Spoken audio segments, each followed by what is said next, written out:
সম্মানিত দর্শক, জামাত ইসলামী বাংলাদেশ শুধুমাত্র বাংলাদেশ নয়, পুরো পাক ভারত উপমহাদেশের মধ্যে একটি ঐতিহ্যবাহী রাজনৈতিক দল। আপনারা জানেন যে ১৯৪১ সনে ভারতবর্ষে এই দলটি প্রতিষ্ঠিত হয়েছিল।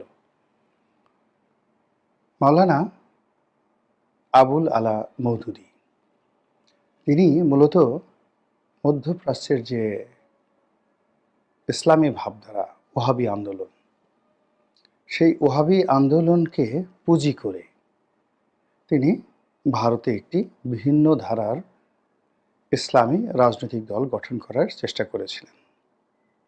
কারণটা কি ছিল? কারণটা ছিল যে ভারতে যখন রাজনীতিটা খুব উন্মুক্ত হয়ে গেল, ঠিক সেই সময়টাতে একটি সেকুলার রাজনৈতিক দল হিসেবে কংগ্রেসের অভ্যুদয় হলো।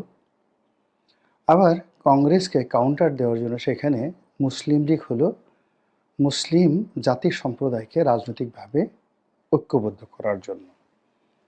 কিন্তু মুসলিম লীগের সঙ্গে যারা জড়িত ছিল, মূলত সত্যিকার অর্থে বনেদি মুসলমান, আমলদার কিংবা ওইরকম যাদেরকে আমরা অলি আল্লাহ গাউস কুতুব প্রকৃতির বলি, তারা এই দলটির সঙ্গে সম্পৃক্ত ছিলেন না, যদিও তাদের সকলের সমর্থন ছিল।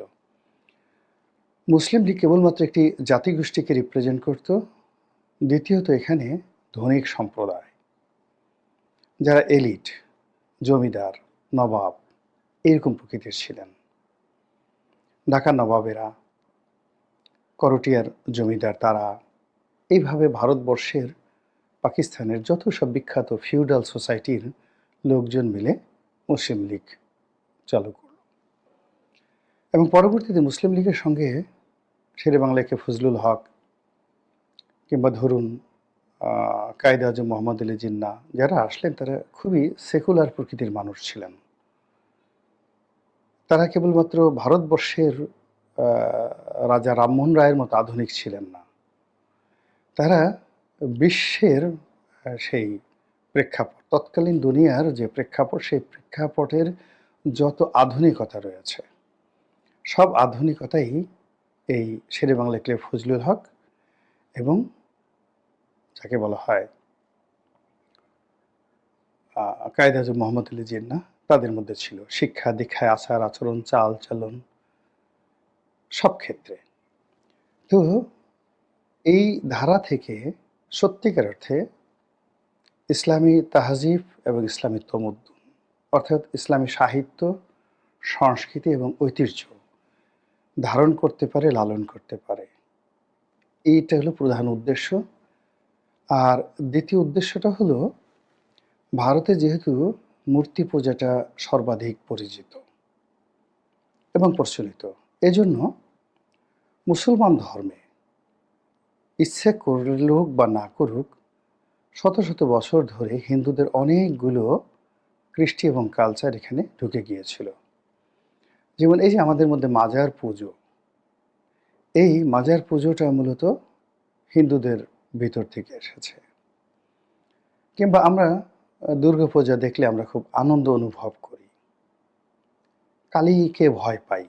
এবং অনেক মুসলমানকে আমি 70-এর দশকে দেখেছি মানে মা কালী, মা কালী বলে ডাকতে, মানে কালীকে কালী না বলে মা কালী ডাকতো। এবং সারা বছর কালীর মন্দিরে কালী থাকতো, দুর্গা থাকতো না, শিব থাকতো, কালী থাকতো। তো কালীর মন্দিরের সামনে দিয়ে যাওয়ার সময় অনেক নিরীহ, লেখাপড়া জানে না, কুসংস্কার বশত এরকম অনেক মুসলমান ধর্মাবলম্বী তারা নমস্কার জানাতো জয় মা কালী বলে। এরপরে তারা মনসা পূজা দিত। আমি দেখেছি সরস্বতী পূজায় তারা প্রসাদ গ্রহণ করত। এরকম মুসলমান সমাজে হাজার হাজার কুসংস্কার যেভাবে ভারতবর্ষে ঢুকে পড়েছিল, আরবে ছিল এটি আরও বেশি।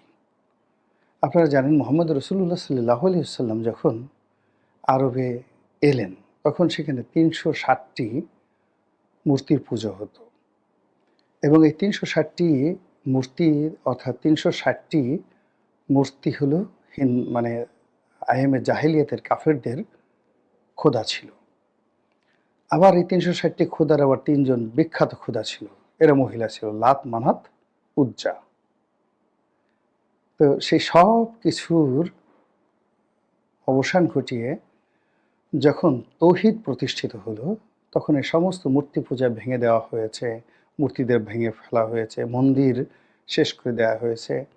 কিন্তু মুসলমানদের মধ্যে সেই ওয়াসাগুলো যায়নি। হাজার হাজার বছর পর বা শত বছর পর সেগুলো বিভিন্ন ওছিলায় আবার ফিরে এসেছে। এবং এরই বিরুদ্ধে আরবে আবু ওহাব নজদি একটি আন্দোলন, যেটিকে ওহাবি আন্দোলন বলা হয়, সেটি তিনি গড়ে তুলেছিলেন। আমাদের বাংলাদেশে এই ওহাবি আন্দোলনের প্রবক্তা ছিলেন প্রথম হাজী শরীয়তুল্লাহ। তিনি যখন এই আন্দোলন চলছিল আরবে, অর্থাৎ আবু ওহাব নজদি যখন আরবে ছিলেন, ঠিক সেই সময়টাতে তিনি হজ করতে সেখানে গিয়েছিলেন। এবং ওই সময়টিতে তিনি আল আজহার বিশ্ববিদ্যালয়ে পড়াশোনা করতেন। কাজী ওহাবি আন্দোলন, এই ওহাবি আন্দোলনটি হাতে কলমে বাংলাদেশে প্রতিষ্ঠা করেছেন হাজী শরীয়তুল্লাহ এবং তার সন্তান দুদু মিয়া, মরহুম মহসিন উদ্দিন দুদু মিয়া। এবং এই আন্দোলনের সঙ্গে পরবর্তী আবার ব্রিটিশ বিরোধী আন্দোলন, ফরাজি আন্দোলন যোগ হয়ে যায়। ফলে ফরাজি আন্দোলনের কাছে এই ওহাবি আন্দোলনটা পেছনে পড়ে যায়। কিন্তু হাজী শরীয়তুল্লাহর যে আন্দোলন বা তার সাথে সাথে যারা ছিলেন, যেমন আমরা মীর নেছার আলী ওরফে তিতুমির বলি, তিতুমিরের বাঁশির কেল্লা, এদের হাতে খড়ি হয়েছিল ওহাবি আন্দোলনের মাধ্যমে। সেই ওহাবি আন্দোলন হাজী শরীয়তুল্লাহর পরে স্তমিত হয়ে যায়, যেটিকে আবার নতুন রূপে সেটিকে প্রতিষ্ঠিত করে মাওলানা আবুল আলা মওদুদী। এবং এখানে দুজন খুব বিখ্যাত ইসলামী স্কলার তাকে সহযোগিতা করেন থিওলজিক্যালি, ধর্ম দিয়ে, তত্ত্ব দিয়ে, যারা কেবল ভারতবর্ষে নয় সারা দুনিয়াতে তখন যাকে বলা হয় আলেম হিসেবে কেতাদুরস্ত মশহুর ছিলেন। তাদের মধ্যে একজন ছিলেন রশিদ আহমেদ গাঙ্গুহি। তিনি দেওবন্দ মাদ্রাসার অন্যতম প্রতিষ্ঠাতা ছিলেন। আরেকজন ছিলেন বেহেশতি জেওর, যে বইটি আমরা পড়ি, সেই বইয়ের লেখক, বিখ্যাত মুহাদ্দিস, বিখ্যাত তাফসীর কারক। তো সেই যে তারা ৩ বন্ধু মিলে, অর্থাৎ আবু ওহাব নজদি, রশিদ আহমেদ গাঙ্গুহি এবং আশরাফ আলী খান থানভী, বেহেশতি জেওরের লেখক, তারা সেই আন্দোলন করলেন, কিন্তু এর মধ্যে ব্রিটিশ ভেঙে গেল। সরি। এবং এই আন্দোলনের সঙ্গে ব্রিটিশের একটা যাকে বলা হয় ইঙ্গিত ছিল। পাকিস্তান প্রতিষ্ঠিত হলো, তারা সুবিধা করতে পারল না, বাংলাদেশেও তারা সুবিধা করতে পারেনি।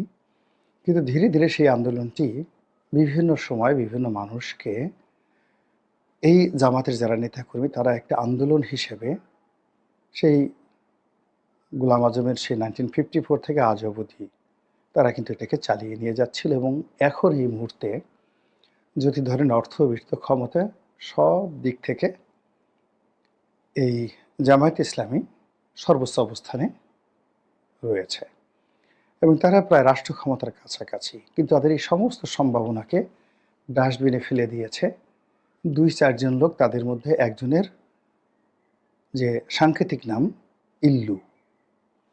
তো ইল্লু নামক লোকটিকে, এটি মুফাসসিল ইসলাম নামক একজন ভদ্রলোক আছেন, কানাডাতে থাকেন, তিনি নাম দিয়েছেন ইল্লুকে। বলা হয় ইল্লু জামাতের পেইড এজেন্ট এবং লেখাপড়া তেমন একটা জানেন না, এবং জামাতের পক্ষ হয়ে বিভিন্ন মানুষকে গালি দেওয়া, বিভিন্ন মানুষের চরিত্র হরণ করা, এবং যারা জামাত বিরোধী রাজনীতি করে, জামাত বিরোধী কথাবার্তা বলে, তাদেরকে অপদস্থ করার জন্য এটি একটি নিকৃষ্ট মানের ডিনামাইট হাতিয়ার। অনেকগুলো বোমা আছে যেগুলো দুর্গন্ধ ছড়ায়, কিছু বোমা আছে ধ্বংস সাধন করে, ডিনামাইট, আর কিছু বোমা আছে এত প্রচণ্ড দুর্গন্ধ ছড়ায়, সেই দুর্গন্ধে মানুষ টিকতে পারে না। তো ইল্লু হলো সেই রকম একটি হাতিয়ার, যে হাতিয়ার শুধুমাত্র দুর্গন্ধ ছড়ায়, আবর্জনা ছড়ায়, মানুষের বিষ্ঠা ছড়ায়, পচা ঘায়ের যে কষ, পুজ, রক্ত এগুলো ছড়ায়। অভিযোগ আছে যে জামাতের যারা নীতি নির্ধারণী তারা বিভিন্ন সময়ে সমাজে অলিয়াল্লাহ পোষেন, কেনা বুদ্ধিজীবী পোষেন, কবি পোষেন, সাহিত্যিক পোষেন, তার সঙ্গে সঙ্গে আবার দাতাল শুয়োর প্রকৃতির কিছু লোক পোষেন, রক্কাটা পার্টি পোষেন, সন্ত্রাসী পোষেন, আবার ইল্লুদের মতো এরকম যাকে বলা হয় দুর্গন্ধ ছড়ানো মানুষ আকৃতির পশুদেরকেও পোষে। এখন এই যে ইল্লুদের কারণে বা ইল্লুর কারণে কি হলো, জামাতের যে সাজানো বাগান, ৮০ বছরের সাজানো বাগান পুরো তছনছ হয়ে গিয়েছে। এটা আমাদের সেই গল্পের সেই কাহিনীর মতো যে আপনি বানরের হাতে যখন তলোয়ার দিবেন, সেই তলোয়ার দিয়ে সে আপনার সন্তানকে খুন করে ফেলবে। আপনারা সেই বিখ্যাত গল্প জানেন না, যে এক ভদ্রলোক তার বিশ্বস্ত বানরটিকে দায়িত্ব দিল তার সন্তান, ঘুমন্ত শিশু সন্তানকে মশায় যেন বা মাছিতে যেন যন্ত্রণা না করে, এই জন্য মাছি তাড়ানোর দায়িত্ব দিল। তো মাছি ডিস্টার্ব করছে। বানর খুব রাগ হয়ে দেখলো যে সেই ভদ্রলোকের যে তলোয়ারটি পাশে ছিল, সেই তলোয়ার দিয়ে মাছিকে কোপ দিতে গিয়ে পুরো সেই সন্তানটিকে খুন করে ফেললো। এরকম ইল্লুদের হাতে যে দুর্গন্ধযুক্ত তলোয়ার দিয়েছে, সেই তলোয়ার এখন সেনাবাহিনীর প্রধানের উপরে পড়েছে। সেই তলোয়ার এখন ডক্টর মোহাম্মদ ইউনূসের পেছনে তাক করা হয়েছে, উপদেষ্টাদের পিছনে তাক করা হয়েছে। সমাজের কবি, সাহিত্যিক, জ্ঞানী, গুণী ব্যক্তিবর্গ যারা দীর্ঘদিন ধরে জামাতের প্রতি সহানুভূতিশীল ছিলেন, তাদেরকে গালাগাল করে তাদেরকে পুরো জামাতের বিরুদ্ধে খেপিয়ে তোলা হয়েছে। ফলে ডক্টর আসিফ নজরুলের মতো মানুষ, ডক্টর মোহাম্মদ ইউনূসের মতো মানুষ, মাহফুজের মতো মানুষ, কিংবা ধরুন সেনাবাহিনীর প্রধান ওয়াকারুজ্জামান সাহেবের মতো মানুষ, এরকম শত শত মানুষ যারা জামাতকে একটা করিডোর দেওয়ার জন্য, জামাতকে ক্ষমতায় নেওয়ার জন্য, জামাতকে বিরোধী দল বানানোর জন্য, এমনকি প্রধান রাজনৈতিক দল করার হিসাবে তাদেরকে একটা সুযোগ দিতে তারা বদ্ধপরিকর ছিল। এই ইল্লুদের কারণে এখন তারা জামাতকে খরচের খাতায় ফেলে দিয়েছে। শুধু তাই নয়, যখন গণেশ উল্টে যাবে ইল্লুদেরকে কেউ ধরবে না। এরা এত দুর্গন্ধযুক্ত, এদের ধরা, এদের নাম উচ্চারণ করা, এই যে যেমন আমরা ইল্লু বলছি, কেন? তাদের যে একটা নাম আছে, সেই নামটি উচ্চারণ করতে আমাদের ঘৃণা হয়, এই জন্য আমরা তাদেরকে ইল্লু বলছি।